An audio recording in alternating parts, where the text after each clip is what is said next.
Hapa darasa la Kiswahili likawa limeanza. Uzuri wa bahati nikawa najua baadhi ya maneno ya lugha yao, ndo nikawa nayatumia kuwafundishia maneno ya Kiswahili. Darasa likawa ni jepesi, likawa ni rahisi kuwaelekeza. Nani? Itwa nani? Mimi Endepele. Endepele. Unaitwa nani? Unaitwa nani? Yeah. Unaitwa nani? Yeah. So I can reply that. Naitwa Anaga. Naitwa Gauri. Yeah.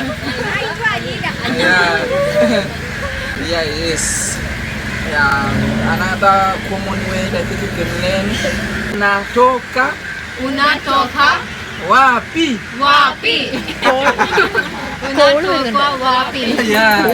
Where do you come from? Yeah.